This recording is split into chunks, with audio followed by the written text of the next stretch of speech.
রব্বে কারীম এই আয়াতের মধ্যে ঘোষণা করেন, ইন্নাল্লাযীনা আমানু ওয়া আমিলুস সালিহাতি লাহুম জান্নাতুন তাজরি মিন তাহতিহাল আনহার যালিকাল ফাওজুল কাবীর। আল্লাহু আকবার। রব্বে কারীম এই আয়াতের মধ্যে ঘোষণা করেন, নিশ্চয়ই যারা ঈমান আনবে এবং সৎ কর্ম করবে, লাহুম জান্নাতুন তাজরি মিন তাহতিহাল আনহার, তাদের জন্য রয়েছে জান্নাত, যেই জান্নাতের তলদেশ দিয়ে নহর প্রবাহিত। জোরে বলেন সুবহানাল্লাহ। যালিকাল ফাওজুল কাবীর, এটাই তাদের বড় সফলতা। তো প্রিয় উপস্থিতি, এই আয়াতের মধ্যে রব্বে কারীম আমাদেরকে জানাইলেন, যারা ঈমান আনবে এবং সৎ কর্ম করবে তাদের জন্য পুরস্কার হলো জান্নাত। এই আয়াতের সমর্থনে কোরআনুল কারীমের সূরা কাহফের 107 নম্বর আয়াতে আরো পরিষ্কার বোঝা যায়। আল্লাহ তাআলা সেখানেও বলেন, ইন্নাল্লাযীনা আমানু ওয়া আমিলুস সালিহাতি কানাত লাহুম জান্নাতুল ফিরদাউসি নুজুলা, নিশ্চয় যারা ঈমান আনবে সৎ কর্ম করবে তাদের জন্য হলো জান্নাতুল ফিরদাউস। জোরে বলেন সুবহানাল্লাহ। তাহলে এই আয়াত দুটির মধ্যে আল্লাহ পাক রব্বুল আলামিন সেম একই ধরনের তিনটা কথা বললেন। প্রথম বললেন যারা ঈমান আনবে, দ্বিতীয় বললেন ঈমান আনার পরে সৎকর্ম করবে, তৃতীয় বললেন তাদের জন্য পুরস্কার হলো জান্নাত। তাহলে আমরা যদি ঈমানের সাথে মরণ পর্যন্ত নেক আমল করে যেতে পারি, তাহলে অবশ্যই জান্নাতের ভাগীদার হতে পারবো।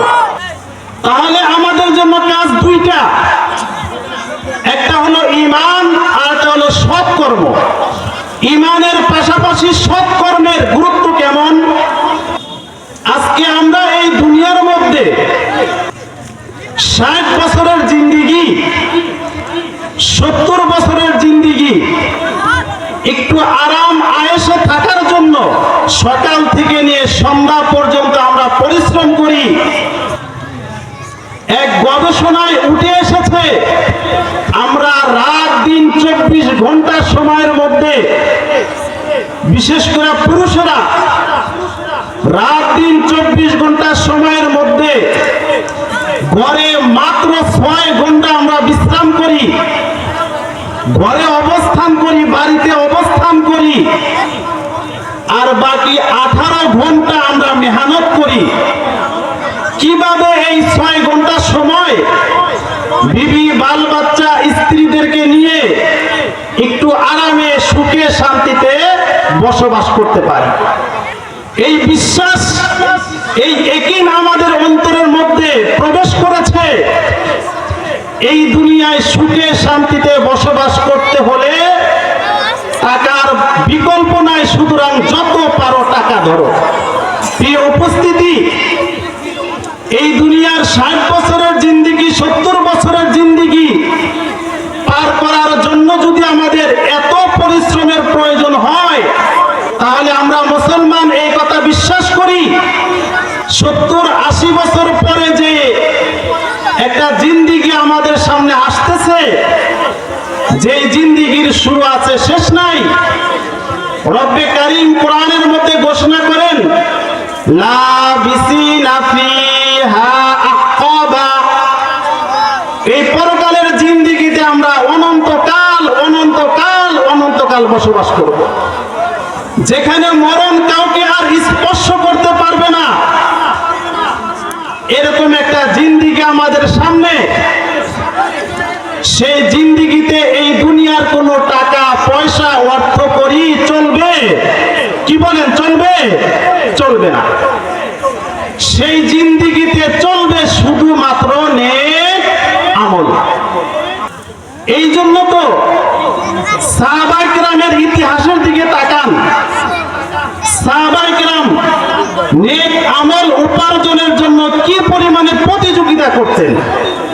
মিশকাত শরীফের বর্ণনা, হযরত আবু হুরায়রা রাদিয়াল্লাহু তাআলা আনহু থেকে হাদিসটা বর্ণিত।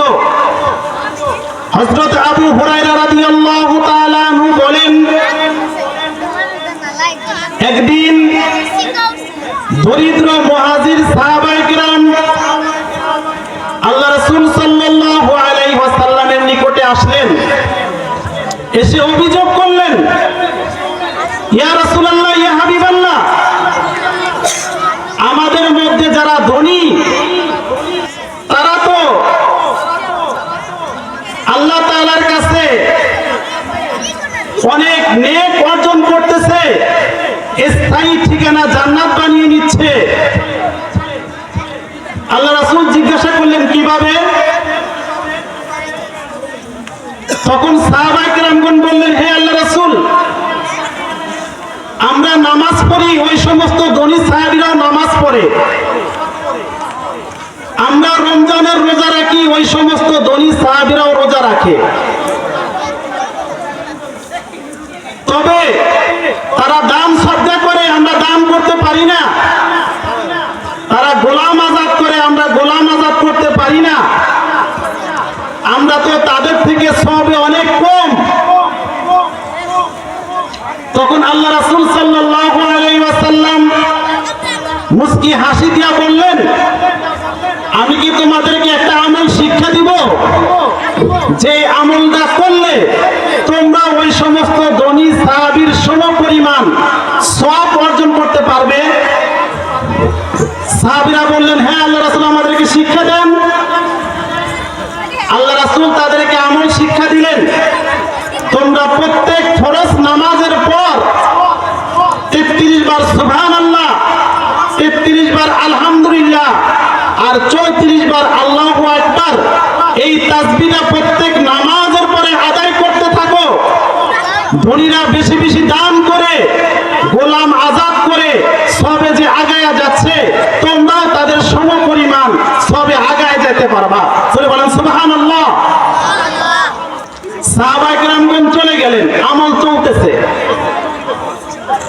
কিছুদিন পরে এই সাহাবায়ে কেরামগণ আবার আসলেন, এসে বললেন, হে আল্লাহ রাসূল, আপনি আমাদেরকে যে আমলটা শিক্ষা দিয়েছেন, এখন তো ধনী সাহাবীরাও এই আমল শুরু করে দিয়েছে। তখন আল্লাহ রাসূল মুস্কি হাসি দিয়া বললেন, এটা আল্লাহ তাআলার বিশেষ রহমত, বরকত। আল্লাহ তাআলা যাকে ইচ্ছা তাকেই দান করতে পারেন।